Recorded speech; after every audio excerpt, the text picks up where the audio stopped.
Who doesn't love cauliflower cheese? But you're going to love it even more after you try this recipe. And I'm telling you, this is the best recipe. It's packed with flavor, so let's make it. Start off by melting your butter. Once melted, add your chopped garlic and cook them until they're brown. After that, add your flour and mix. And on the side, start making your sauce. You need double cream, you need milk, black pepper, aromat. If you don't have aromat, use vegetable stock, and then paprika. I don't use smoked paprika because it's just too strong as a flavor. Add it all in and then mix it until it becomes a thick sauce. After that, add your Boursin cheese, followed by your half Gruyere and half mozzarella cheese. And I'm telling you, this recipe is packed with cheese.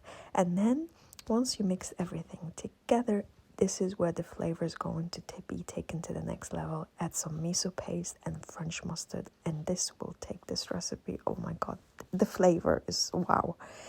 Add your parsley and let it cook on a medium heat. Now start making your cauliflower. I chopped the whole cauliflower with the leaves because the leaves add a really nice taste as well, so don't get rid of them.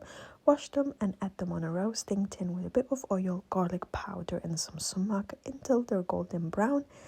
And then add your sauce on top of it, followed by the rest of the cheese. As I said, I'm using mozzarella and Gruyere. If you don't have Gruyere, you can use cheddar if you want.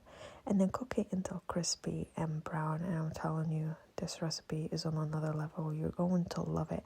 So yeah, go and make it and let me know what you think. And this recipe is going to be on my website. Full details in the link in bio.